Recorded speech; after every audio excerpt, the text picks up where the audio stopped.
दोस्तों, मैं आपको अभी इस वीडियो में सिखाने जा रहा हूँ ब्रेक इवन पॉइंट के बारे में। कुछ क्वेश्चन मैं आपके लिए लेके आ रहा हूँ जिसको मैं अभी सॉल्व करूँगा। दोस्तों याद रखिए, ये क्वेश्चन जो मैं आपको पढ़ा रहा हूँ ये एग्ज़ाम पॉइंट ऑफ व्यू से पढ़ा रहा हूँ।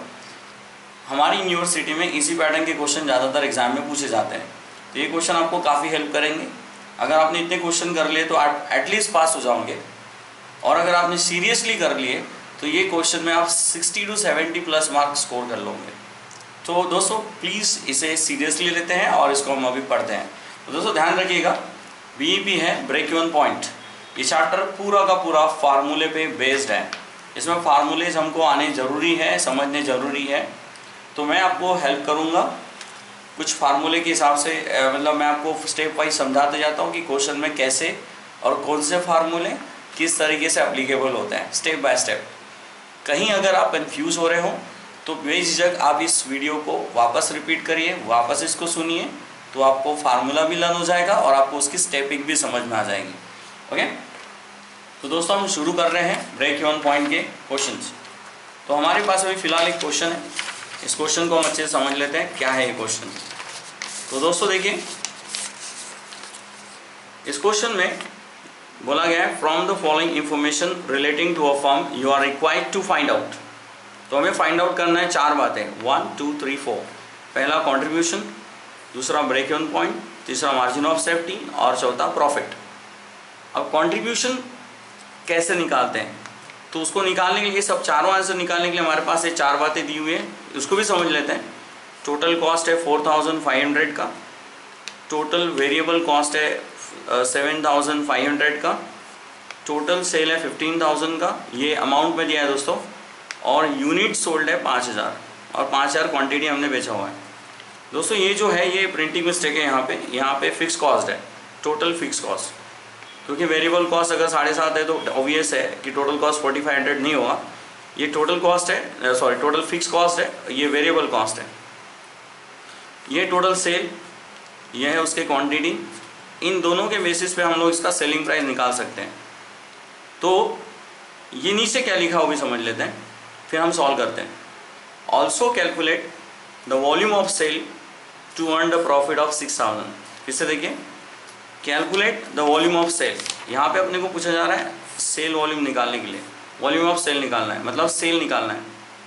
To earn the profit of 6000, 6000 का प्रॉफिट अगर कमाना है तो कितना सेल होगा। तो दोस्तों चार ये आंसर्स और ये एक आंसर, मतलब ऐसे 5 आंसर हमको निकालने हैं, तो उसको हम सीखते हैं। तो दोस्तों याद रखिए, सबसे पहले जानना बहुत जरूरी है कि हमको दिया क्या गया है। तो जैसे मैंने आपको क्वेश्चन दिखाया, हमारे पास अवेलेबल है फिक्स कॉस्ट 4500 की, हमारे पास अवेलेबल है वेरिएबल कॉस्ट 7500 की, हमारे पास अवेलेबल है total cell TS, total sale amount पे 15000 दिया हुआ है, 15000, और फिर हमारे पास यूनिट्स दिए हैं, सेल यूनिट्स 5000 यूनिट्स, मतलब 5000 क्वांटिटी 15000 में बेचा। तो दोस्तों इसके बेसिस पे हम सेलिंग प्राइस को निकाल सकते हैं अगर निकालना चाहे तो। जैसे कि 15000 में 5000 क्वांटिटी बेचा, यूनिट से उसको डिवाइड कर दीजिए, तो आपने 10 रुपये 3 रुपये की एक क्वांटिटी बेचा है, 3 रुपये इसका आंसर आ रहा है। Selling price is 3। दोस्तों मैंने इसको निकाल के रखा हुआ है, जब इसकी ज़रूरत पड़ेंगे तो हम देख लेंगे। उसके बाद हमारे क्वेश्चन में कुछ नहीं दिया हुआ है, बाकी सब क्वेश्चन पूछे हुए हैं। तो अभी मैं आपको सिखाता हूँ कैसे हम स्टेप वाइज आंसर्स निकालेंगे। जैसे कि पहला हम कॉन्ट्रीब्यूशन देख रहे हैं, कॉन्ट्रीब्यूशन पूछा जा रहा है कैसे निकालते हैं। सबसे फर्स्ट कंट्रीब्यूशन,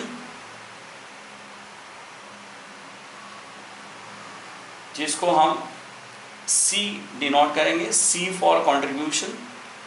दोस्तों कंट्रीब्यूशन मतलब ये फार्मूला होता है S माइनस V, मतलब सेल में से अगर वेरिएबल कॉस्ट को घटाओ तो कंट्रीब्यूशन आता है। मैं आपको एक ट्रिक्स बताता हूँ जिसको याद रखिए, ये आपके काम में आएगा। हमेशा ये वाला फंडा याद रखिएगा, S minus V equals to C होता है, मतलब सेल में से जब वेरिएबल कॉस्ट माइनस होती है प्रोडक्ट की तो कंट्रीब्यूशन बचता है, फिर उसके बाद उसमें से जब फिक्स कॉस्ट माइनस होता है तो नेट प्रॉफिट बचता है। सेल में से वेरिएबल कॉस्ट माइनस करो तो कंट्रीब्यूशन आता है, कंट्रीब्यूशन में से जो भी बचेगा उसमें से फिक्स कॉस्ट जब माइनस होती है तो नेट प्रॉफिट आता है। तो फ्रेंड्स इस तरीके से हम लोग ये फार्मूले को अडॉप्ट करेंगे, यहाँ पे अप्लाई करेंगे, उसका आंसर निकालेंगे। तो हमेशा याद रखिए कंट्रीब्यूशन मतलब क्या है। अब सेल देखिए, सेल आपको दिया हुआ है 15,000 का, सब अवेलेबल हमारे पास, सेल दिया है अपने को 15,000 का। तो हमने 15,000 में से उसको बनाने के लिए लगने वाली कॉस्ट 7,500 है कि वेरिएबल कॉस्ट, ये मैन्युफैक्चरिंग कॉस्ट होती है, ये माइनस कर दिया तो आपका कंट्रीब्यूशन आ गया 7,500। ये हो गया हमारा आंसर, S माइनस V। तो कंट्रीब्यूशन का फार्मूला है सेल माइनस वेरिएबल कॉस्ट, ये वो हमारा first answer, sale minus variable cost. तो इस तरीके से हमारा कंट्रीब्यूशन आता है। दोस्तों सेकंड आंसर निकालते हैं। सेकंड आंसर उसने पूछा हुआ है ब्रेक इवन पॉइंट, यानी कि बीईपी। ब्रेक इवन पॉइंट का फार्मूला है F अपॉन PVR, यानी कि प्रॉफिट वॉल्यूम रेशो। दोस्तों फिक्स कॉस्ट हमारे पास अवेलेबल है, फिक्स कॉस्ट हमारे पास है 4,500 की फिक्स कॉस्ट। तो मैंने यहाँ लिख दिया, देख सकते हैं आप, फिक्स कॉस्ट हमारे पास 4,500 है। अब PVR हमें चाहिए, यानी कि प्रॉफिट वॉल्यूम रेशो, जो कि हमारे इस कंट्रीब्यूशन से निकलता है। कंट्रीब्यूशन हमारा 7.5 है, कंट्रीब्यूशन के रेशो को PV रेशो बोलते हैं, यानी कि अमाउंट में इसको परसेंट में कन्वर्ट करना होता है। तो इसको कैसे करते हैं परसेंट में कन्वर्ट, तो PVR equals to contribution sale के ऊपर कितना परसेंट है, यानी कि C अपॉन S, यानी हमारा PV रेशो होता है, यानी कि कंट्रीब्यूशन रेशो। अब C की वैल्यू हमने निकाल चुके हैं, यानी कंट्रीब्यूशन 7,500 रुपये उसकी कीमत है, तो 7,500 और सेल क्वेश्चन में दिया हुआ है 15,000। तो ऑब्वियस है 15,000 में कंट्रीब्यूशन 7,500 का है, यानी कि 50% है। तो इसका आंसर आ रहा है 50%। तो ये 50% को मैं यहाँ लिख रहा हूँ क्योंकि PV रेशो लिखना है। दोस्तों 50% लिखते वक्त ऐसे लिखते हैं 0.50, अगर 40% आता है तो 0.40, 20% आता है तो 0.20। अब मैंने 50% लिख दिया, 50% इसको डिवाइड करने के बाद इसकी वैल्यू आएगी दोस्तों 9,000। तो ये हो गया हमारा ब्रेक इवन पॉइंट, ये हुआ हमारा कंट्रीब्यूशन, ये ब्रेक इवन पॉइंट, और ये तीसरा आंसर हमारा PVR है। दोस्तों 2 आंसर निकल गए हमारे, कंट्रीब्यूशन और एक ब्रेक इवन पॉइंट। तीसरा पूछा जा रहा है मार्जिन ऑफ सेफ्टी। अब मार्जिन ऑफ सेफ्टी कैसे निकालते हैं, मैं फिलहाल ये मिटा रहा हूँ। आपको कंट्रीब्यूशन रेशो समझ गया दोस्तों, contribution ratio what, S minus V, और B है F अपॉन PVR, ये इसके फार्मूले। अब हमने निकाला है मार्जिन ऑफ सेफ्टी, जो थर्ड क्वेश्चन पूछा गया है, बहुत ही आसान है। Third question margin of safety, हम लोग यहाँ निकालते हैं मार्जिन ऑफ सेफ्टी को MOS। MOS stands for margin of safety. इसके 2 फार्मूले हैं, मैं आपको पहले जो फार्मूला यहाँ अप्लाई हो सकता है वो बता रहा हूँ। MOS यानी कि हम कितने सेफ है हमारे प्रॉफिट एंड लॉस लेवल से। Break even point means no profit no loss, इसके ऊपर हमने कितना ज़्यादा सेल किया है उसको बोलते हैं मार्जिन ऑफ सेफ्टी। तो दोस्तों इसका टोटल फार्मूला है total sale minus break even point. इस क्वेश्चन में ये फार्मूला बहुत इफेक्टिव है क्योंकि सब अपने पास अवेलेबल है।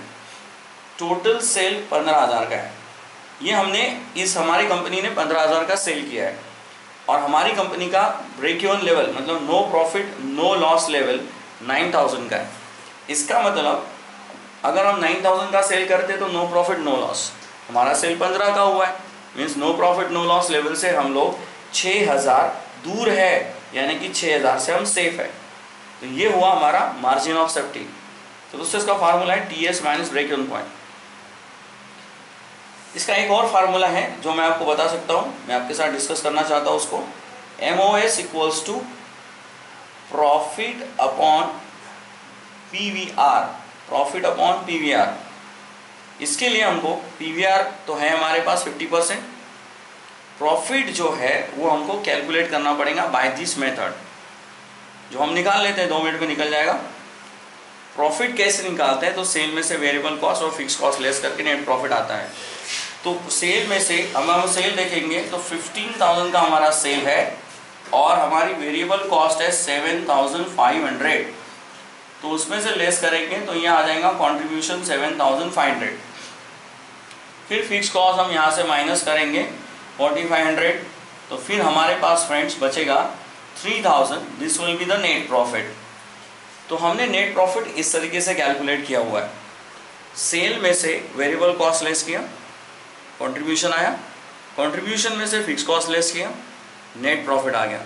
अब इस नेट प्रॉफिट को ये फार्मूले में लेके आते हैं, 3,000 डिवाइडेड बाय हमारा पीवी रेशो 50% था, उसको डिवाइड करेंगे 0.50, तो हमारा आंसर आ जाएगा 6,000। तो फ्रेंड्स ये हो गया हमारा मार्जिन ऑफ सेफ्टी। तो आप इस मेथड से भी 6,000 आ गया और इस मेथड से भी 6,000 आ गया। तो आप देख सकते हैं, आप ये मेथड लगाइए या ये मेथड लगाइए।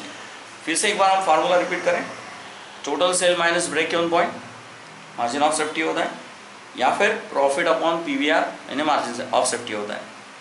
लगाना कौन सा बेटर है, तो जहाँ पे अपने पास वैल्यूज अवेलेबल है, तो जो वैल्यूज अवेलेबल है उसके हिसाब से ये जरूरी है। कभी कभी क्वेश्चन में प्रॉफिट रेडीमेड दिया रहता है, तो ये वाला फार्मूला बेटर है। जिस क्वेश्चन में प्रॉफिट रेडीमेड नहीं है तो उस क्वेश्चन में ये वाला फार्मूला बेटर है। तो इस तरीके से आप अपना आंसर निकाल सकते हो। दोस्तों हम लोगों ने अभी वैसे कंट्रीब्यूशन निकाल लिया, ब्रेक इवन पॉइंट निकाल लिया, और हमने मार्जिन ऑफ सेफ्टी निकाल लिया, और हमने प्रॉफिट भी निकाल लिया। फ्रेंड्स देखिए प्रॉफिट कहाँ से निकाला, हमने आपको दिखाता हूँ। ये देखिए हमने प्रॉफिट निकाला है, sale minus variable cost equals to contribution minus fix cost equals to net profit. इस फार्मूले से हमारा नेट प्रॉफिट निकल गया। अब हम एग्जाम में क्या ऐसे ही लिखेंगे? Yes of course you can write like this, आपके मार्क्स कोई नहीं काटेगा। सेल में से variable cost minus fix cost equals to net profit. तो दोस्तों हमारे 4 आंसर आ गए। अभी हम एक लास्ट आंसर जो उसने पूछा वो निकालते हैं। Calculate the volume of sale to earn the profit of 6,000। हमको यहाँ पर सेल वॉल्यूम पूछा जा रहा है 6,000 का प्रॉफिट कमाने के लिए। याद रहे दोस्तों ये हमारा कंडीशनल प्रॉफिट है, तो कंडीशनल प्रॉफिट अगर हमको निकालना है तो उसके हिसाब से सेल निकलेगा, क्योंकि हमारा ओरिजिनल सेल 15,000 का है। हमारा ओरिजिनल सेल 15,000 का है, हमको कंडीशनल सेल पूछा जा रहा है कि अगर 6,000 का प्रॉफिट कमाना है तो कितना सेल करना पड़ेगा। इसको हम बीईपी के लैंग्वेज में यानी मार्जिनल कॉस्टिंग की लैंग्वेज में रिक्वायर्ड सेल बोलते हैं। दिस इज रिक्वायर्ड सेल, हमको कितना सेल चाहिए। तो उसका फार्मूला कुछ नहीं है, जैसे ब्रेक इवन पॉइंट का फार्मूला होता है F upon PVR. Break even point means no profit no loss. उसके अंदर हमको प्रॉफिट कमाना है 6,000, तो उसके अंदर 6,000 जोड़ दो, मतलब इस फार्मूले के अंदर डिजायर्ड प्रॉफिट को ऐड कर दो, डिजायर्ड प्रॉफिट। तो इस तरीके से F plus desired profit upon PVR बन गया रिक्वायर्ड सेल। अगर डिजायर्ड प्रॉफिट को हम हटा देते हैं, यहाँ से इसको गायब कर देते हैं, तो ये बन जाता है एफ अपॉन पीवीआर यानी कि ब्रेक इवन पॉइंट। तो ब्रेक इवन पॉइंट के अंदर में हमने डिजायर्ड प्रॉफिट जोड़ दिया तो हमारा रिक्वायर्ड सेल आ जाता है। तो जब भी क्वेश्चन देखो क्वेश्चन इसका दोस्तों इसका 90% चांस है एग्जाम में आने का, ये वाले पॉइंट का।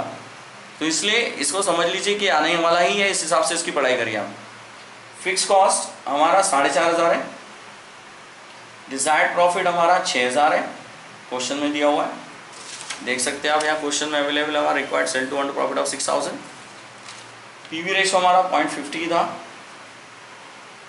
उस हिसाब से ऊपर आएगा 10,500 डिवाइडेड बाय 0.50, तो इसका आंसर आएगा फ्रेंड्स 21,000। इसका डबल 21 आप डिवाइड करके देख लीजिएगा। तो ये हो गया हमारा रिक्वायर्ड सेल इस तरीके से। तो दोस्तों ये था हमारा ब्रेक इवन पॉइंट का एक क्वेश्चन। इस क्वेश्चन के अगर आप मुझे चांसेस पूछिए एग्जाम में कितने % है, तो मैं आपको बोल सकता हूँ कि इसको करिए, एटलीस्ट 5 तो आप हो ही जाएंगे। अगर सीरियसली पढ़ लिए तो आप ऑब्वियसली 60 से 70 के ऊपर मार्क्स स्कोर करेंगे। सो थैंक यू दोस्तों, मिलते हैं नेक्स्ट वीडियो में नेक्स्ट क्वेश्चन के साथ।